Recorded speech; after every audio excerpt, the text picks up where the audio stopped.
दोस्तों नमस्कार। आज हम आपके सामने जो कार्यक्रम लेकर के आए हैं, आज की वो मांग थी और आज की मांग के चलते हम उस कार्यक्रम को करने जा रहे हैं, जबकि हमारी तबीयत कुछ आज ठीक नहीं है। फिर भी मुझे इस कार्यक्रम को करना पड़ रहा है क्योंकि हमारा पत्रकारिता धर्म यही कहता है। हम आज आपको बता दें कि एक खुशखबरी आई है जो हमारे और आपके जो फंड कटते हैं, पीएफ का जो फंड कटता है, उसकी से संबंधित मेरी आज की खबर है और वो बाया केंद्र सरकार वो खुशखबरी आई है। हम उस खुशखबरी को बताएं उसके पहले हम इसका चर्चा ज़रूर करना चाहते हैं कि आज देश में जिस बात का हो हल्ला मचा है और वो है विपक्ष के नेता राहुल गांधी द्वारा लगाए गए प्रधानमंत्री नरेंद्र मोदी पर सबसे बड़े घोटाले का। और वो कहते हैं या विपक्षी दल कह रहे हैं, लगातार कह रहे हैं कि प्रधानमंत्री नरेंद्र मोदी ने 20,000 करोड़ रुपए उठाकर अपने मित्र अडानी को दे दिया और जिस पैसे को अडानी को दिया वो पैसे कहाँ से आए, किसने दिए और वो पैसे कहाँ लगे, इसकी पूरी जानकारी मांगी जा रही है। इसके ऊपर सेबी की जांच बैठाने की मांग हो रही है और यहाँ तक स्थिति पहुँच गया कि विपक्ष के नेता राहुल गांधी पर गुजरात के एक सेशन कोर्ट ने 2 साल की सज़ा सुना दी 4 साल पुराने मामले में, और तुरंत फुरत में उनकी संसदीय भी चली गई और अब उनको नोटिस जारी कर दिया गया है कि 1 महीने में अपने सरकारी आवास को खाली करें, यानी जो सांसद निवास है उसे वो खाली करें।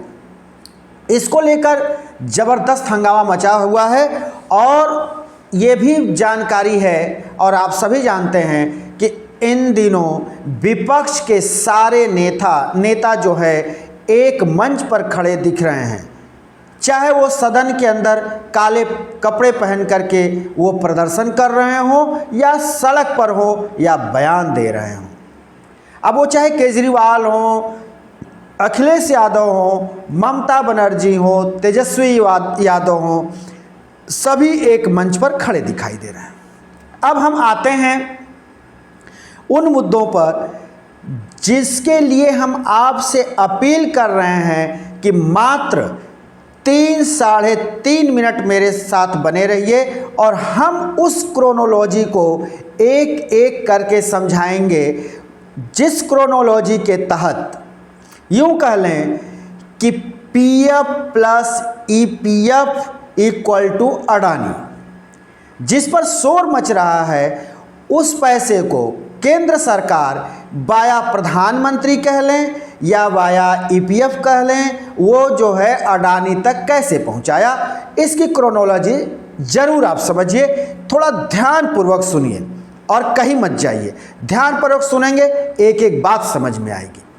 दोस्तों हम आपको बता दें कि जितने कर्मचारी होते हैं और उनके पीएफ अगर कटते हैं तो उसको हम कहते हैं प्रोविडेंट फंड, और जब इस फंड में जो पैसे कटते हैं उन पैसों को ईपीएफ, यानी ईपीएफ वो संस्था है, वो बॉडी है जो पीएफ के पैसे को इन्वेस्ट करती है। वो इन्वेस्ट किसी भी जगह कर सकती है और वो इन्वेस्ट जो है शेयर बाज़ार में भी कर सकती है, और जब वो इन्वेस्ट करती है तो उससे जो लाभांश आते हैं उस लाभांश को पीएफ के खाता धारकों को कुछ उसका हिस्सा बांट दिया जाता है। तो आपको हम इसकी जानकारी देते हुए ये भी बताना आप ज़रूरी है कि हमारे देश में 6 करोड़ लोग ऐसे हैं जिनका पीएफ कटता है। तो 6 करोड़ लोगों के पीएफ कटते हैं अब उनके जो पीएफ आए उसी को ईपीएफ ने अडानी ग्रुप में इन्वेस्ट कर दिया। तो अब ये जो आज का मामला है वो क्या है? वो मामला ये है कि भारत सरकार ने कोरोना काल के समय, जो पेंडेमिक समय था, उस समय पीएफ पर ब्याज दर को घटा दिया था। यानी 8.5% का जो ब्याज दर था उसको केंद्र सरकार ने घटाकर 8.1% कर दिया था। और जब 8.1% कर दिया था, वही ब्याज दर आज तक चला आ रहा था। लेकिन इन दिनों जब विपक्ष के नेता प्रधानमंत्री नरेंद्र मोदी को घेरने लगे और उनके और अडानी के रिश्तों पर सवाल खड़ा करने लगे, तो इसी बीच आज एक नई खबर आ गई।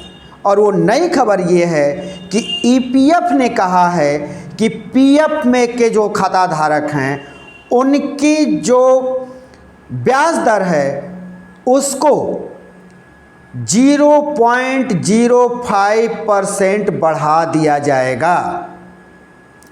अब ये इस क्रोनोलॉजी को जरा समझिए कि 8.1 जो % मिल रहा था, अब वो हो जाएगा कितना? 8.15%। यानी 5 पैसे की बढ़ोतरी कर दी गई है। ये सिर्फ इसलिए किया गया है कि जो हो हल्ला मच रहा है ईपीएफ के पैसे को लेकर के, उसके ऊपर ये आपके सामने बताया जाए कि देखो, हमने पीएफ खाता धारकों का ब्याज दर बढ़ा दिया गया। लेकिन बढ़ाया कितना? सिर्फ 5 पैसे। अब जरा हम इसके एक और पहलू पर जाएं तो ये जो पीएफ पर ब्याज दर आया है, ये पिछले 40 सालों में सबसे कम ब्याज दर दिया जा रहा है।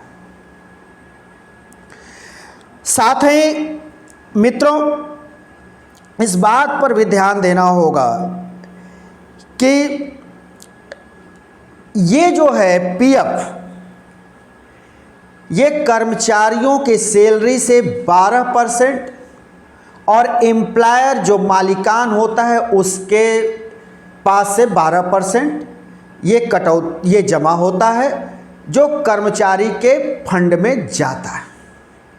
लेकिन जब कोरोना काल आया तो प्रधानमंत्री ने यानी केंद्र सरकार ने ये घोषणा की कि पीएफ पर 6 महीने की छूट दी जाती है। यानी जो संस्थाएं पीएफ अपने कर्मचारियों की काट रही थी, उनको पीएफ काटने की में जो है छूट दे दी गई और ये कह दिया गया कि आपका जो पीएफ है, यानी कर्मचारियों का पैसा भी और आपके भी 12% सरकार जमा करेगी, आपको नहीं जमा करना है।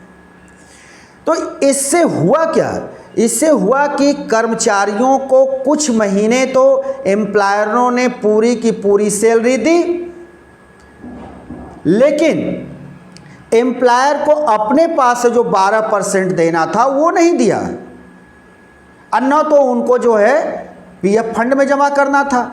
तो वो पैसे पूरे के पूरे उनको बचते गए और ये पैसे सिर्फ जो है छोटे व्यापारियों के लिए, छोटे उद्योगों में नहीं था।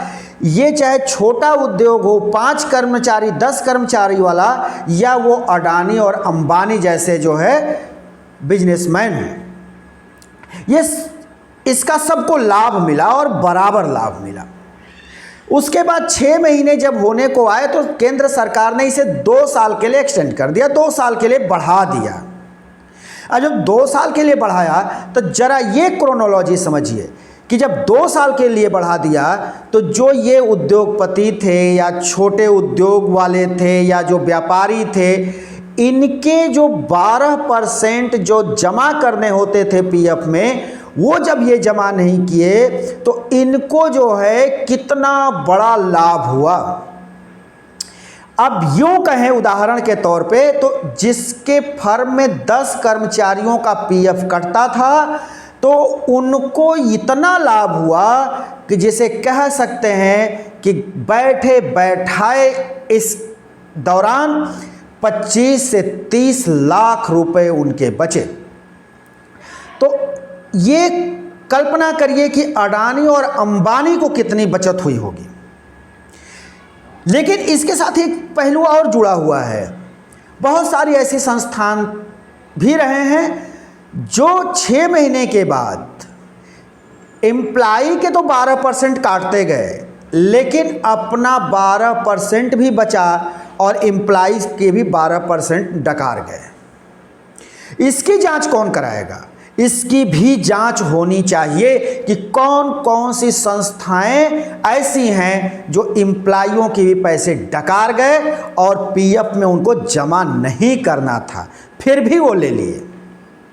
ये भी एक बड़ा जांच का मामला है।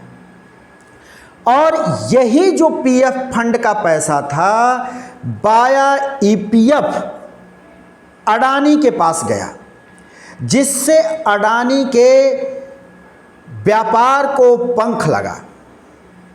और ये हकीकत है कि इन्हीं पैसों को राहुल गांधी और विपक्ष की सारी पार्टियां पूछ रही हैं कि वो पैसा कौन था, कहां से आया था और किसने अडानी को दिया।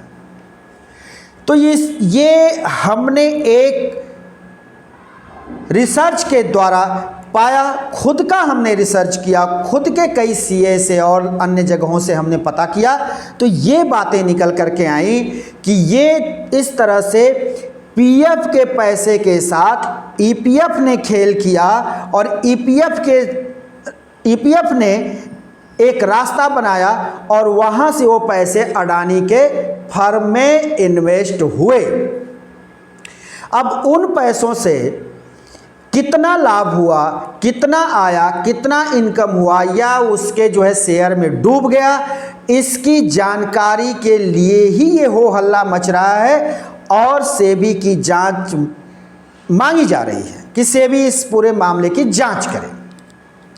अब देखना होगा कि केंद्र सरकार इस जांच को कराती है नहीं कराती है, लेकिन विपक्ष जिस तरह से अड़ा हुआ है उसको ये कहा जा सकता है कि प्रधानमंत्री नरेंद्र मोदी और केंद्र की भारतीय जनता पार्टी के लिए ये काफ़ी भारी पड़ता जा रहा है। अब भविष्य में देखना होगा कि भारतीय जनता पार्टी और प्रधानमंत्री कैसे अपना बचाव करते हैं। मित्रों, हम आपसे बार बार निवेदन करते हैं कि आप हमारे इस YouTube चैनल द पत्रकार टीवी को अधिक से अधिक लाइक करें, शेयर करें और सब्सक्राइब करें तथा हमारे कमेंट बॉक्स में अपने सुझाव ज़रूर लिख भेजें। हम आपके साथ हम प्रतिदिन हाजिर होते रहते हैं किसी न किसी नए मुद्दे के साथ। हम कल फिर किसी नए मुद्दे लेकर के आएंगे। तब तक के लिए दीजिए शिवमूर्ति दुबे को इजाज़त।